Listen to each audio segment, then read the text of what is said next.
My friends, what's going on, guys? Welcome to the Sober Living channel and welcome to the Interview with an Addict show with myself as a host, Kai. And today I am with a wonderful lady. Her name is Haley, and she is going to tell us all about her addiction. So let's begin. I really appreciate you coming on to the show today. I really think you're going to help a lot of people. So thank you so much. So tell us a little bit about, tell us a bit about yourself. What's your name? Where are you from? So my name is Haley, and I currently, I'm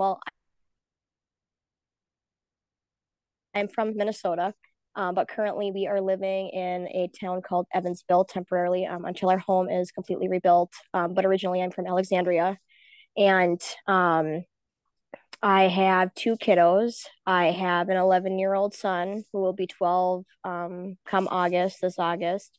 And then I have a daughter who turned 4 yesterday. So it's Oh my goodness, um what a fun yeah. day.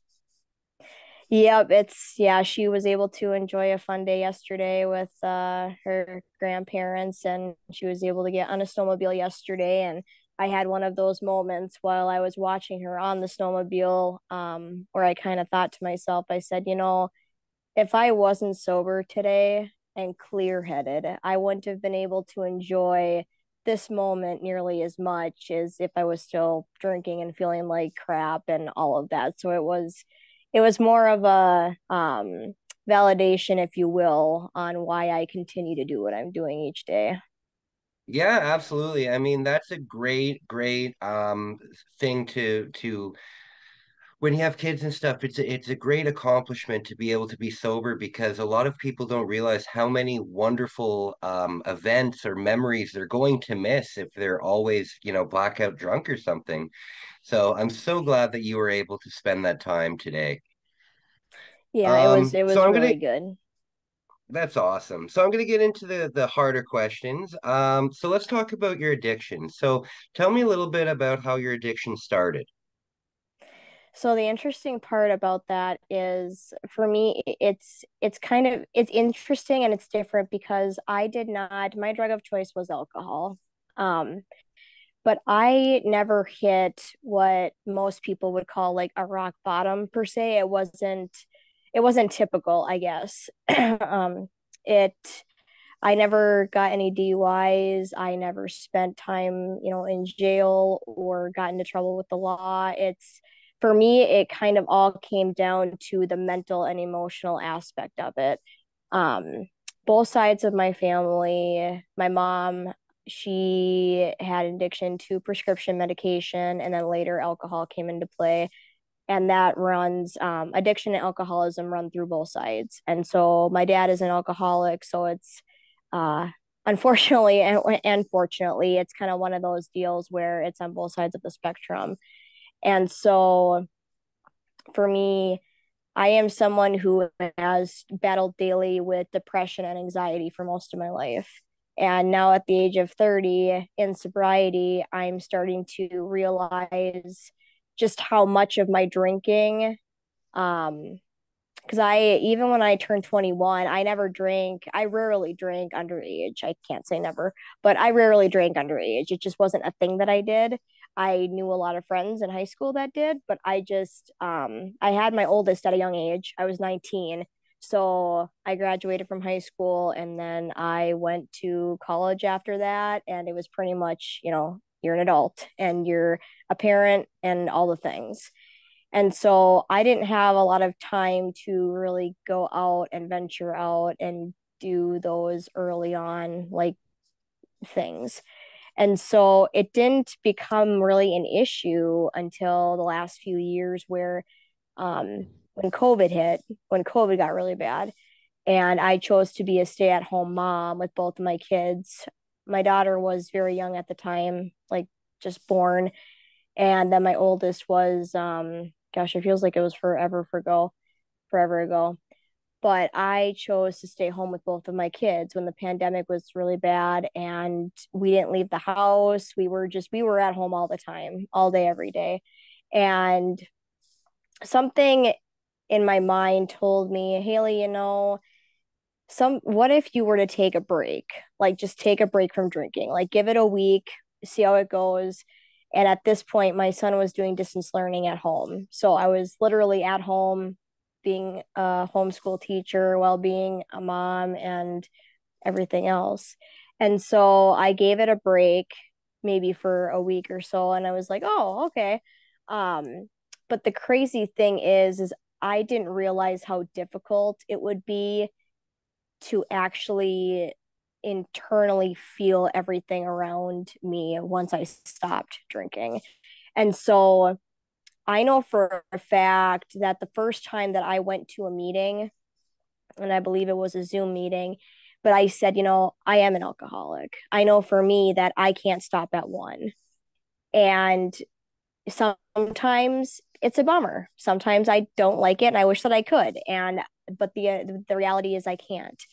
And for years when I first turned of drinking age, I remember very clearly the night of my 21st birthday because I was supposed to fly out to Vegas for the weekend for a girls weekend, and I can't even tell anybody how the rest of the night ended because I got to the restaurant that my family went to and everybody was, when you're newly 21, everybody's buying you drinks left and right, and I didn't care what it was. I just mentally I went to, what? I get to drink legally without getting into trouble for it. So you know what? Just give them all. Just throw them all out. And granted, this is also during a period of time where I didn't know, I just knew of basic alcohol, like drinking beer or whatever. And so um it was so interesting because I started drinking that night.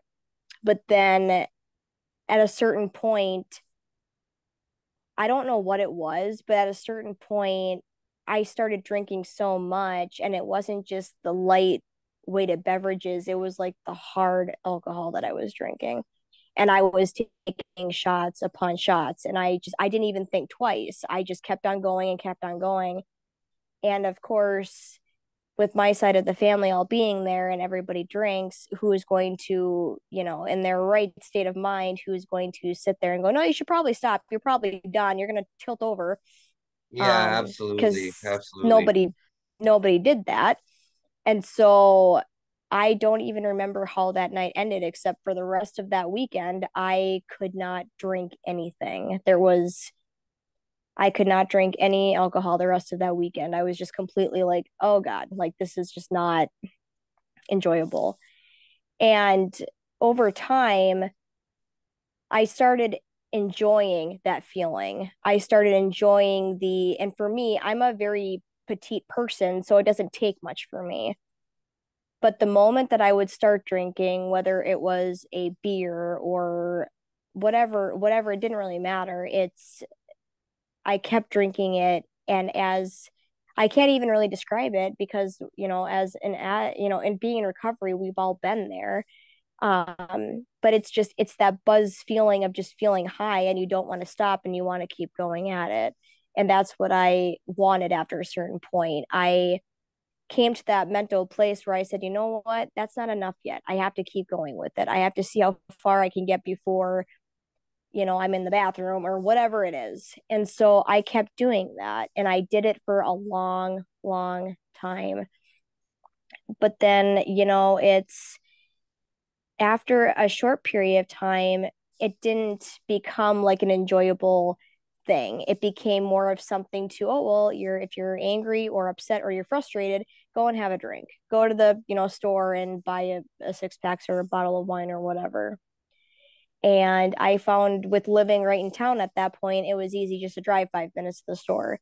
So I started going and I would buy whatever I could buy at that point. And I would drink two, three, four, cans of something and then two glasses of wine or whatever it was. And at the end of the night, I'd have a glass of hard liquor, which is absolutely disgusting. And I don't know why I did it, but um, it got it got worse over time. And the more that I looked at it, I went, this is not a celebratory situation. This is more of I don't want to deal with a family gathering. I don't want to deal with all of the craziness that comes with getting together with other people. I am somebody who also has a little bit of social anxiety. So when I'm around a large group of people, for me, drinking alcohol was like my escape route when I was with people. It's I always had the impression that alcohol was like my liquid courage, if you will. Like I could just drink however much and I would be on a different planet and I wouldn't have to worry about my reality. And I would turn into this outgoing, bubbly, talkative social butterfly that never stopped. But then the after effects of that, I not only felt like absolute crap physically, but mentally and emotionally, I dug myself into such a hole where I was like, oh my God, why did I do that again? Like, why do I keep going down this hole where there is no light to be seen in there? And the most recent, not the most recent, but one of the most recent times that I can remember too of having a night like that as well, is when I had found out that my mom had passed away, and that was 7 years ago, February 1st of this year. My mom had passed away. I had gone up to the funeral and to the whole service and everything to visit family up there. Well, I wasn't really thinking for myself clearly that there was going to be a lot of alcohol there. And at this point, I was not thinking about being sober. I was just doing what I do or doing what I did. And so I went up there to be with family. And that whole, from the time that we went to like I don't know what people call it nowadays, but like the dinner after the service and everything, Yeah. I honestly, I can't even tell you um, how like my husband and I even got back to my parents' house at the end of that night. I can't even tell you who I was talking to or who I was with because at that point I was completely just gone. I mean, mentally, emotionally, all the things, I was completely gone. And I suffered through that for the rest of the time. And I look back at that today, in recent time, and I go, wow, like we go through so many life situations from grief and sadness or whatever it is. And the feelings that we have are so intense that we don't want to go through them because they're just plain hard. And I think for me, that was part of it is I made it through a service, I made it through a hard situation, and now I get to reward myself by drinking. And I'm not only going to drink, I'm just basically going to get wasted and call it good.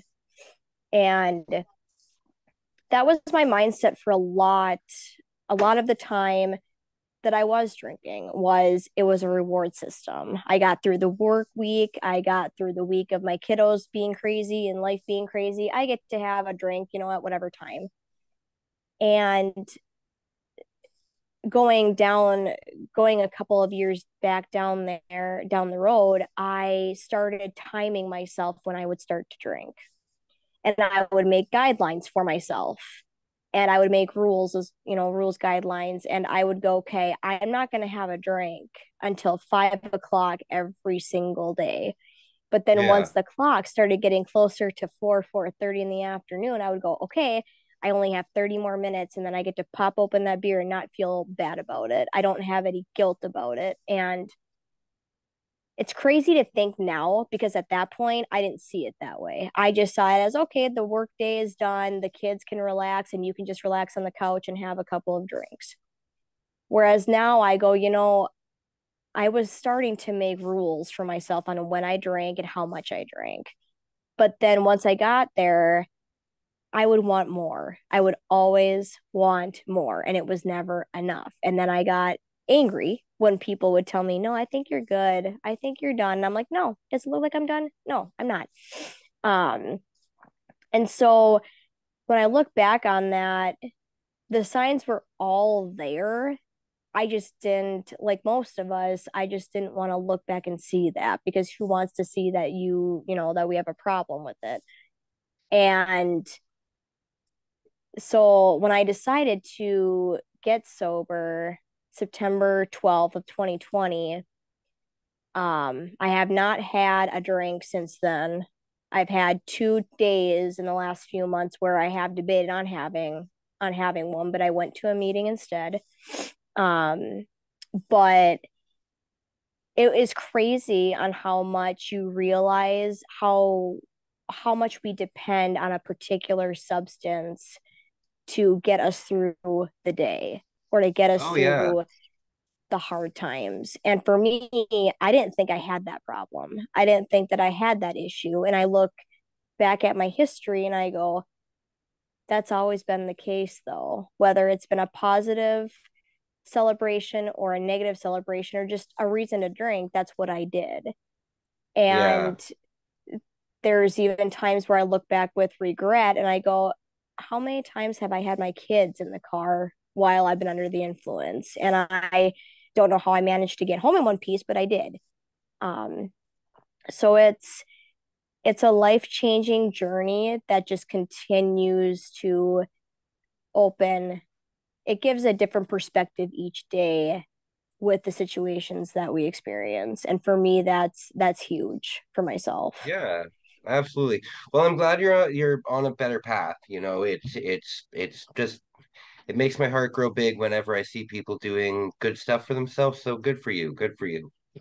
When you were growing up, did you have any problems with your family or your friends or anything like that that might have caused your addiction in the future kind of thing? I did. My mom, I lived primarily with my mom, my stepdad, and my two half siblings until I was 17.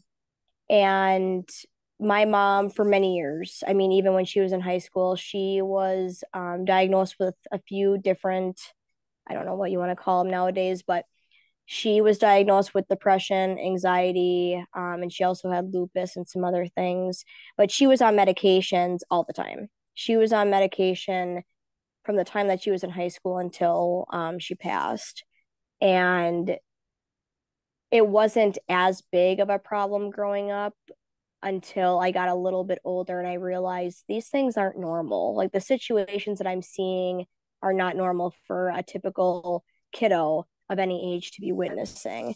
Um, I mean, I would come home from school some days when I was probably in middle school, maybe, and my mom would be passed out on the living room couch and she would always she would almost always have like her bottles of pills next to her, which was pretty much my indication that okay, she took too many. I didn't know what it meant at that point in time because I was still young, but I look back now and it makes sense today. um but there was a lot of hospitalization that had to happen. She definitely went through some overdoses at times as well. Like I said, spent a lot of time in the hospital. She would have seizures quite often where I would come in the back door, and I can remember these moments like they were yesterday. But I'd be walking through the back door, and in our kitchen we had hardwood floors.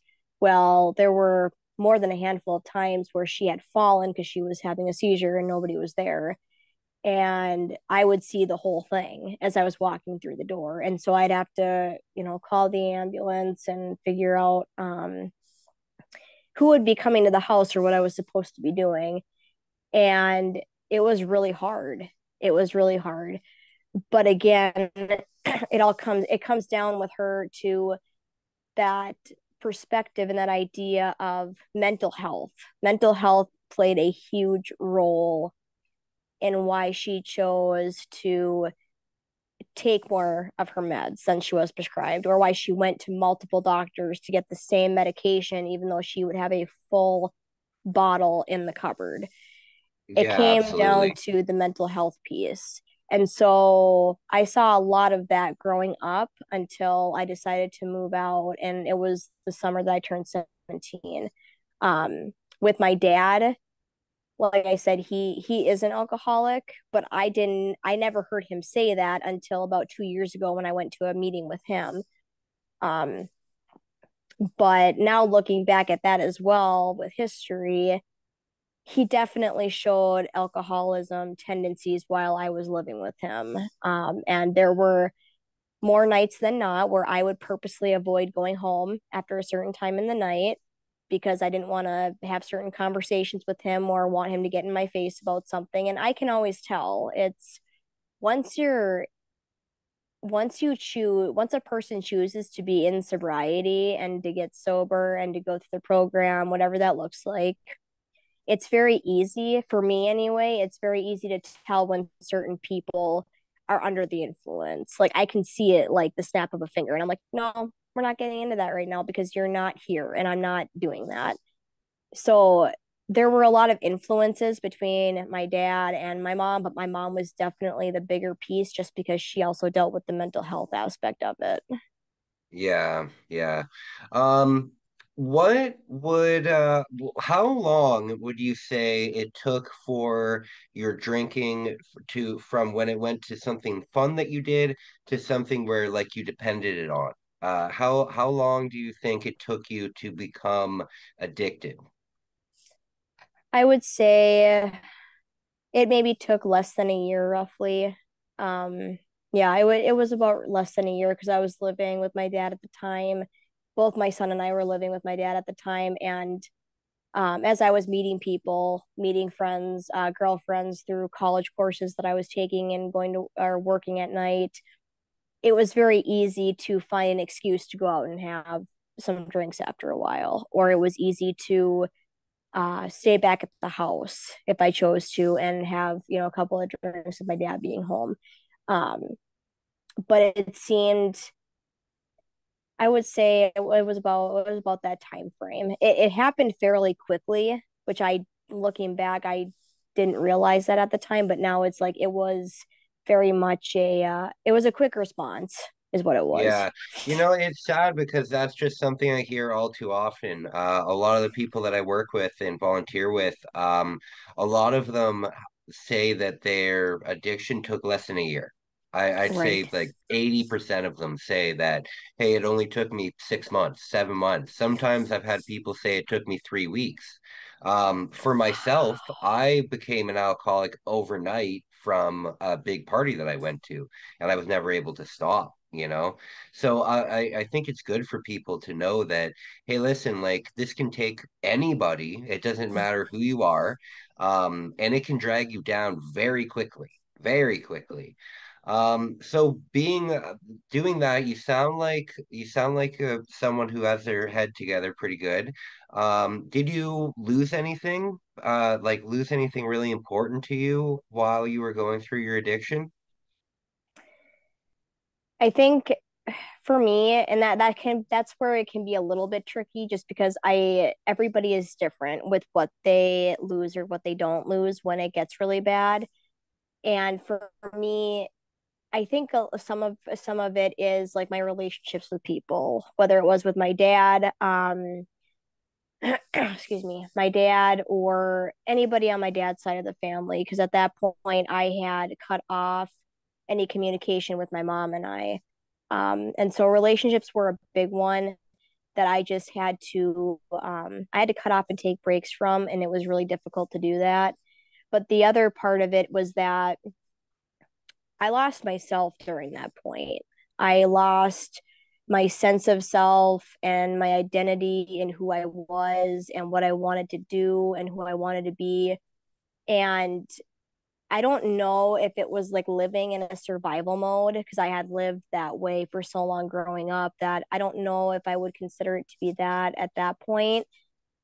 But I kind of went from growing up at a very young age to being a parent myself.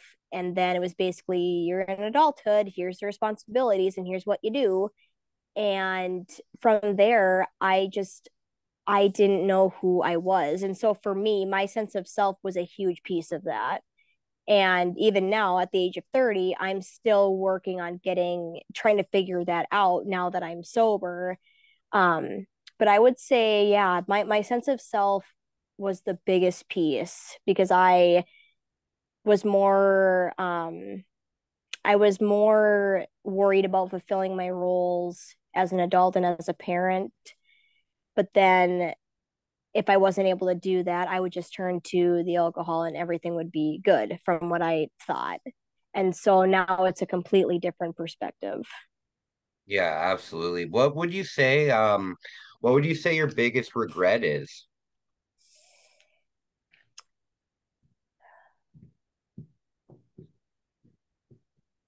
And My it's big okay if you don't regret anything. Like no, with me with mine, I think my biggest regret would be not reaching out to my mom as often during that time because I was either in my own world, not worrying about it, or basically saying, okay, I'm throwing my hands up in the air and I give up, and you're going to do what you do, and I'm going to do me. And after I did that, I kind of just said, well, what does it matter at this point? And I kind of just rolled with life. Um, and alcohol became a big part of that.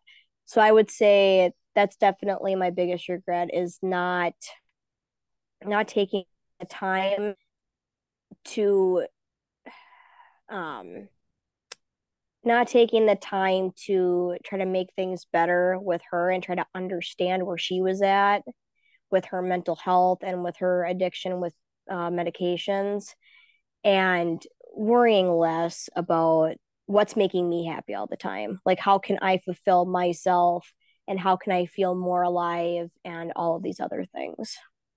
yeah. Okay, okay. Um, you said you were a drinker. During your drinking, how much money would you spend on average? Like, what did your bank look like while you were going through your addiction? For a while, I definitely struggled with that. And there were times where um, if I didn't have enough, I would use my credit card at times to pay for it, even though I shouldn't have done that. Um, it was it was enough. Most definitely it was enough, and I look back at it now and I go, holy cow. Like, you um I spent so much, even maybe in a few day increment, just because that's how quickly I would consume it, and I would feel the need to go and get more. And so now I have to remind myself that, Haley, you went through a long period of time where you would do anything to go and spend money on alcohol. And you would use your credit card to do that. And you're not somebody who does that, like, ever. And so it was definitely a big piece. It was definitely a big Yeah. piece. Um, yeah. Okay. So how did your addiction affect your family members and the people that you love, maybe your coworkers, the people that care about you? How did it affect them? The main family members that it did affect were like my husband and my son, being that my daughter was when it was really bad, she wasn't quite here yet. Um, but it was definitely the two of them. When I had shared at one point with my dad how bad it was getting, he was shocked, actually. Like, he was completely shocked because if somebody was to be with me at a family gathering, you would never guess that I was having that big of a struggle with my alcohol use. And that's one of the most interesting pieces about that is you can be around anyone in your family, friends, whoever it is, and they might not even notice that you're having that struggle because you can do such a good job at, like, putting on this mask that it's like, oh, it comes off and it goes back on. um and for me, I did that a lot. I tried to make sure that if I was around family, I wasn't drinking that much. But if I was drinking a little bit more around family, I usually got very upset about silly things. If somebody would say something that I didn't agree with, I would basically mope around like a little kid and get crabby about it or whatever. Um, but with my husband, we were living in our apartment at the time too. I was very good at slamming doors. I was very good at slamming doors, at slamming cupboards. I mean, I was very good at there was one night I can remember that I got like mildly physical with him and I pushed him around quite a bit. And, you know, my son definitely would hear a lot of it, I'm sure. And it caused some anxiousness throughout the years too, which it there's a lot of it that plays a huge part. But it definitely affected like my husband and my son a lot more just because they saw it and they heard it and they witnessed it. And especially with my husband, because we would go to either family gatherings or get together with people outside of our home, he would see like there would be a difference in how I acted. Like I could go from having a great time to turning into a completely different person. I would get, whatever. I would just throw a huge fit. Um, or I would get emotional. There was also a piece that I would get emotional instead of really upset. But it was definitely my more close knit family than it was more of extended family. And towards the end of it, when my drinking was really bad, I it didn't affect my job or my work because I everybody there did it. So it's like everybody would joke around about, oh yeah, you got wasted on Friday night. Did you see that or whatever? And it's like, oh okay, so it's apparently an acceptable thing to act a certain way when you're drinking outside of work hours or whatever it is. I mean, to each their own, but it was never seen as a big deal at that point. But I was very good at picking and choosing who I would do it around. And it always ended up being at home because then I was already at home and I wouldn't have to drive anywhere. So it didn't really affect like coworkers and whatnot as much as my immediate family. Okay, okay. Listen, I just got the notice for the Zoom thing, so I'm gonna call you right back, and we're gonna continue on. I just don't have the all access pass, so we'll be right back. I'll be right back, and I'll talk to you soon. Okay? Sounds good. We'll be right back, guys. All right, and we're back. All right, thanks for that, you guys. Haley, thank you very much. Okay, so yeah, we've got lots of time. We've got lots of time. So the next question I have, it's a personal question, but I think it's really important for people to hear about, is during your addiction, were you ever physically or sexually assaulted? I don't believe I don't believe that I was. But I know that there has been a lot of family in recovery that have had that experience, unfortunately. But I don't believe that I did not have that experience, no. I'm so glad to hear that. I'm so glad to hear that because it's such a risky road that you walk down, you know. A lot of people Yeah. don't realize, especially a lot of the men don't realize out there how common it actually is when you're in addiction. Um, so I'm so glad that nothing happened to you. So glad. Okay, so that was the worst question of them all. It's all uphill from here. Um, so when, how did your addiction affect your family? So you talked about how maybe with your husband you were having argument matches, slamming the door and stuff like that. When it came to your direct family, like your immediate family, your dad, son, even stuff like that, how did it affect them? And did they ever come up to you and say like, "Hey, listen, we think you have a problem. We love you. We want you to get help." Did anything like that happen? With my immediate family, such as like my dad, grandparents and whatnot, um, they never noticed that with me because they were not around me enough when I did drink that much to observe the behavior and say, oh, there might be an issue here. So I never experienced like I don't know if you'd use the word intervention, but I never experienced anything like that with my immediate family.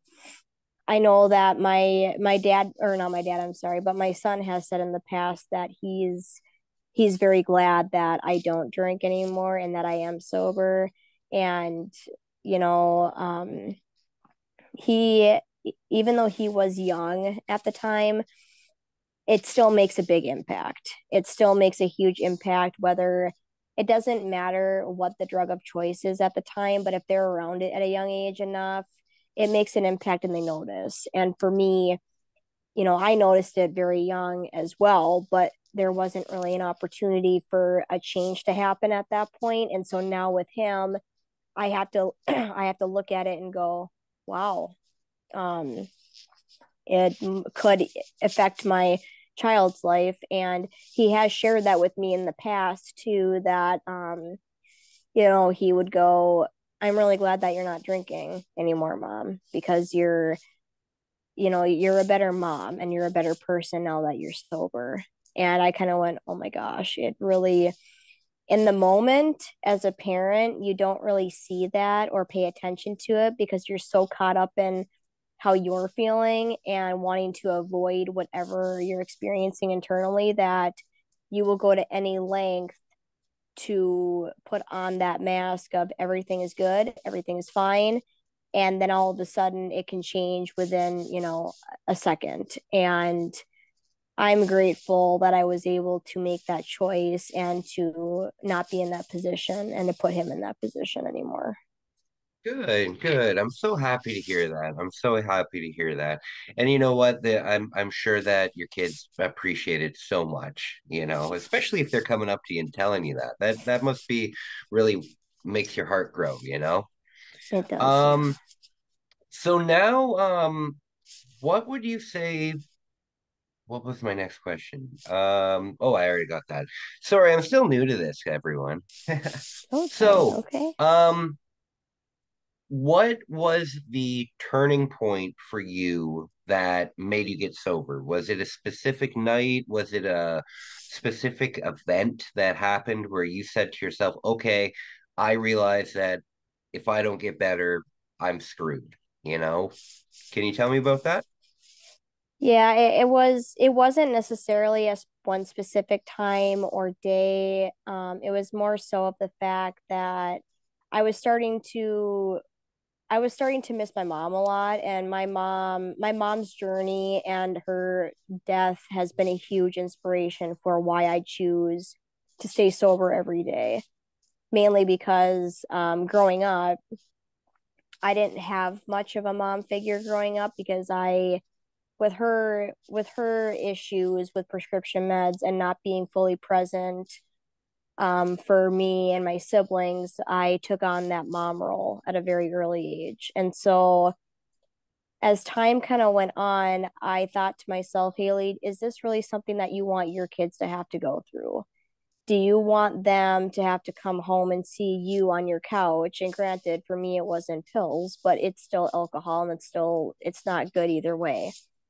And I thought to myself, I said, do you want your kids to come home and to see you passed out because you drank too much or because you have alcohol poisoning or whatever the situation is? Do you want to put your kids through that similar to what you went through, just with a different substance? And I thought deep to myself and I said, I can't put my kids through that. And, even though I was, um, an adult when my mom had passed, it was still hard to lose my mom at a very young age, especially so unexpectedly and in a traumatizing way. And I thought about that here and there when I first got sober, but it became the light bulb really went off the longer that I've stayed sober. And I just kind of thought to myself, I said, I cannot burden my kids with the responsibility of taking on that parent role. Like I can't leave my kids without a mom because there are so many kiddos out there who don't have a mom or who don't have a dad. And I can only speak on the mom side because I am one. But I can't put my kids through, if I can help it and do something about it, I'm going to do that. And I'm going to take the steps to make sure that I do that. And I'm going to do whatever it takes to. Um, so that was kind of my like turning point, I guess I would say, is that I put my kids in the driver's seat and I said, or not in the driver's seat, in the passenger seat with me. And I said, I can't put my kids through what I went through as a child growing up. They deserve to have better, but in order for me to give them something better, I have to be better myself because otherwise I can't give that to them. And that was kind of the moment that I said, no, we're gonna do it because that's what they deserve to have. That's great. So that's fantastic. I'm so happy to hear that. Do you know how many days you've been sober? See, I believe it's, oh gosh. I stopped counting days a while back just because I said, you know what, if I'm just over 2 years. I know that. I haven't looked at That's my D account in a fantastic. while. So you've got all your coins from AA and everything like that? Well, and I didn't start going to AA until maybe a year and a half or so. Not that I was against AA, but it just for at the time when I first got sober, I was doing a lot of online Zoom meetings just because we weren't going anywhere and, meetings were shut down. Yeah. But I was kind of on a different path with my sobriety and more so focused on just not drinking each day. So I was doing different meetings on occasion.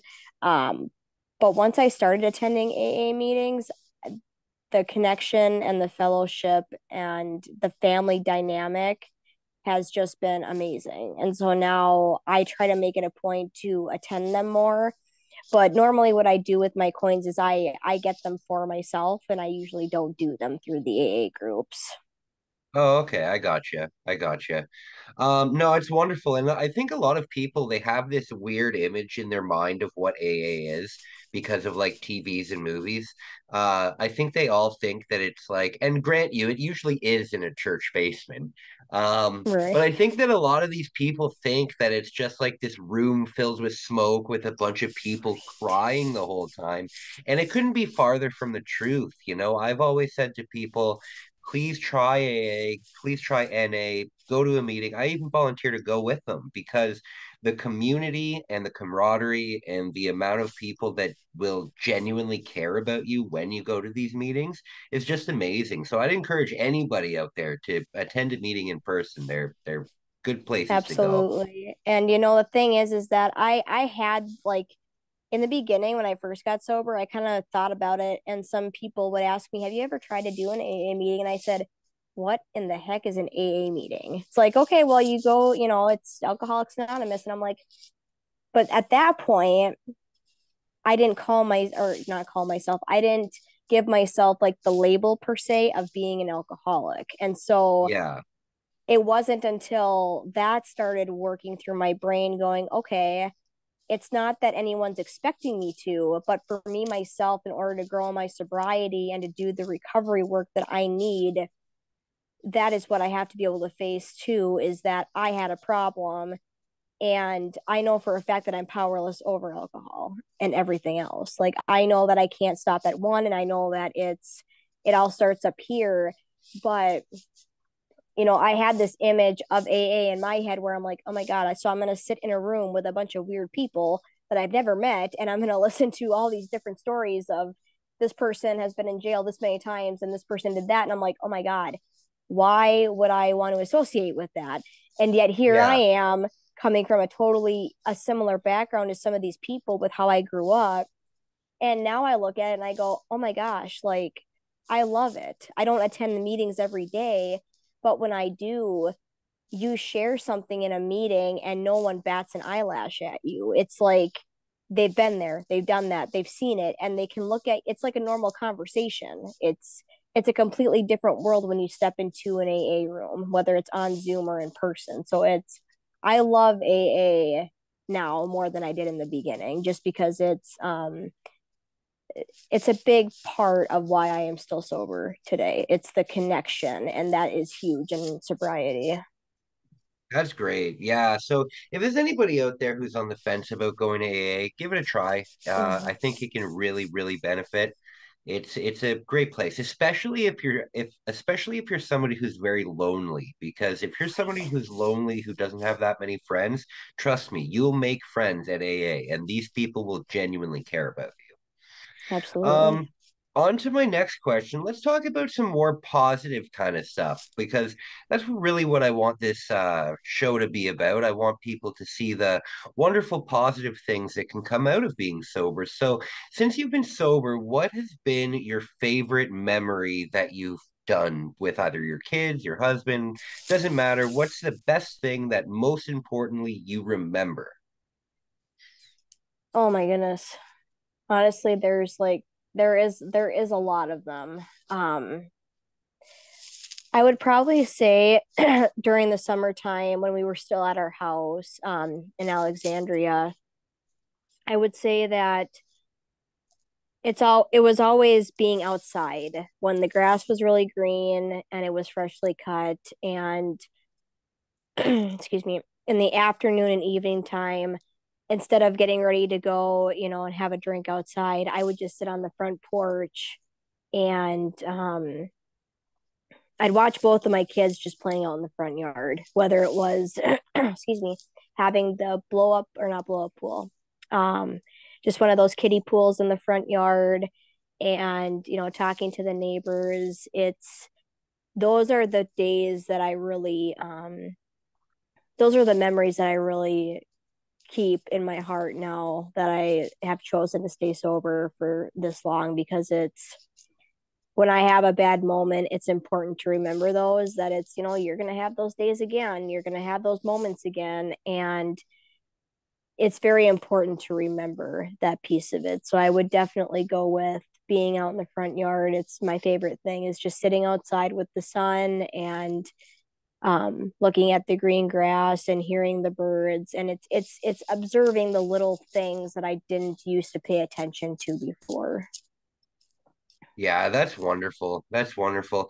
I noticed that as well with my sobriety. When I got sober, I started loving nature a lot more because Mm-hmm. there's just so many things that you don't notice about nature, because when you're a drinker or when you're it doesn't really matter what your DOC is. The main thing is that's what you spend all of your time doing. So you stop remembering how nice it is at the lake at 7 a.m. You forget about all of these things because you're so busy doing your drugs, especially for drinkers, because no, well, not especially for drinkers, but a lot of people will just do drugs all day. When I was a drinker, I would have one and I couldn't stop. And it didn't matter if I started at 7 a.m. So I totally agree with you. My favorite thing about being sober too is like being able to observe wonderful things. Um, Now, what is in the future for you? What do you have any big plans for your sobriety? Do you have any, are you in school? Do you have any like what's in the future for you? Well, I actually went back to, I graduated a few years back with my AS degree in child development. And I took a break from schooling for a while just to work. And I decided that shortly after I got sober, I decided that I wanted to go back to school for social work, a recovery specialist, or a therapist or counselor of some sort that works with addiction. And I want to be able to work with kids of any age, any background, whatever it is. I want to be able to work in that field. And so I went back to school and I'm in my second semester back. I took a break last semester just because of what happened with our house. And I was not mentally or emotionally prepared to be doing schoolwork throughout the time. So I just put that on hold. So I went back this semester and I have a couple semesters left, and then I can transfer to a bigger school, or I can stay where I'm at and I can figure out where I want to go with that. But currently, I am working full time at a daycare center near our home where we usually are living in Alex. And I love my job. And with being sober, I love it even more because between my job and being sober, it's I get to practice patience all day long. And I get to because I work with kids all day, and it's anywhere from, babies to preschool. And so I get to learn compassion for human beings as a whole. And for me, that's really important because in the past, I haven't been able to give other people as much compassion as they probably needed at the time. And so now I'm able to take that and I can give that to anybody that I come into contact with. And it's especially important for me to do that with kids because there's so many kiddos out there that don't get that at home or wherever they're living. And they go to school or they come to daycare, and that's might be the only place that they do get it from.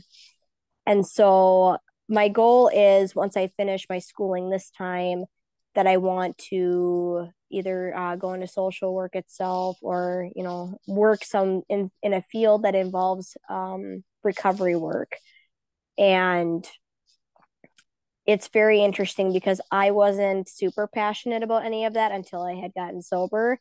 And like I had said in the beginning too, my mom's story is a huge inspiration for why I want to do that, only because I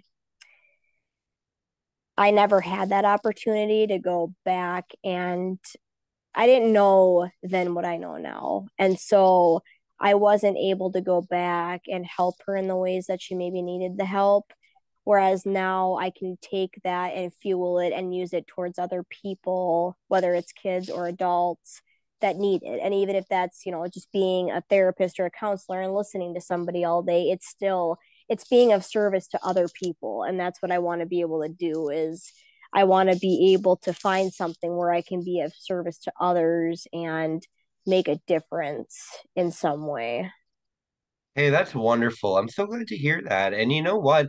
I would say that the most common job that I've heard people talk about after they've gotten better is wanting to be an addiction counselor or something, you know? Mm-hmm. And the great thing about that is you're already an expert in it. You just need to get the paper to prove it. Right. You know what I Yep. mean? So Absolutely. my dad's always on my back. I'll go to school. I'm already an expert in it. I don't need to go to school. But that's wonderful. That's wonderful. So, what would you say to younger people that are watching this? Like, if let's say you even made this for your kids, what would you say to young people who might be considering drinking or doing drugs for the first time? It takes one time. It takes one time. And I would probably ask the question, which I wish that I would have asked myself this question. Are you choosing to do it out of pure enjoyment because you want to do it? Or are you choosing to do it because you don't want to feel what you're feeling? Or you don't want to be present in your current reality? I think that there's a great way to ask those questions without coming off as being judgmental about it. And I'm still navigating through how to do that with everybody around me. But I truly believe that as human beings, we can go one or two ways with it. We either can do it and it's for enjoyment, celebrity or not celebrity, sorry, but celebratory, um, or we go the other way with it, numbing out the pain, not wanting to deal with reality, and or it's masking all the hurt and the sadness, whatever negative emotion we're feeling, or not negative, but whatever the emotion is that we're not liking and we're not comfortable with it, are you using that drug of choice to mask that so you don't have to deal with it? But then, depending on what the answer is, there's no judgment either way, because when you're in recovery, it's not fair to judge anybody. But it's one of those things where I would go, if my son was to ask me about it, I would say, I hear that you want to try this or that. I hear that you would only do it one time, but it's never one time. It's very rarely just one time. And unfortunately, with that one time, sometimes that's all it takes. And it's not only a matter of becoming addicted to that substance, it's also a matter of if you're going to live through it to the next day. Because you don't know what your body's going to do with it. You might get to a point where your body just goes, holy cow, what's going on here? And it just completely goes against everything and shuts down on you without realizing it. And so I think that when having those conversations to younger people, and it's so interesting, that question is so interesting to me because in the last week with what my son's been going through, I've been feeling passionate about going to like elementary or middle schools around our area and talking to the kiddos there about mental health awareness or self harm awareness or suicide awareness or anything that deals with mental health or depression and whatnot. Because I think that those conversations need to be had when it comes to um, either alcohol use or whatever the drug of choice is. There's so much experimentation that happens with the younger generation, And I can only imagine that some of that time when these young kiddos make that choice, I can guarantee they don't know what they're doing. They don't know what choice that they're making because they're not old enough or mature enough to do that yet. Which I mean, at the age of 30, I there are some things that I don't even know are good or good not good enough for me. So I mean, I can't say anything, but from what I do know and from what I have seen, it's important to ask the questions and it's important to allow the time to listen to the answer that you're asking for. That's a great answer. That's a great answer. So for the last question, we're gonna wrap it up soon. This is oh my God, with the stuttering Kai. This is a question for yourself. What would you say to yourself in 5 years? If you were to make a message right now that you want to listen to in 5 years, what would you say to yourself?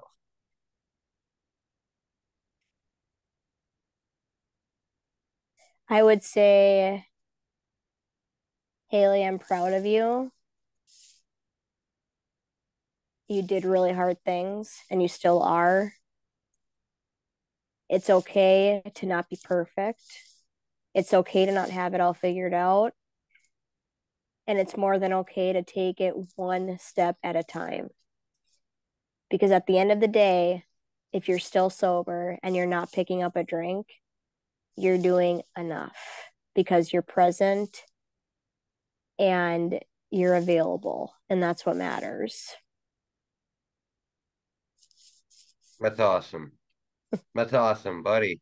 All right. Well, that does it for our interview. Haley, you did absolutely wonderful. Thank you so, Thank so you. much for sharing your experiences with me and with our audience here. We really appreciate it. And I just want to say, stay safe out there. If you ever need anything, feel free to reach out to me. I'm always here. And I just want to say thank you so, so much for appearing on our show. Thank you. I really appreciate the opportunity. No problem. Okay, we'll talk again soon, okay? Sounds good. Thank you. All right. Thanks, guy. Bye. Bye.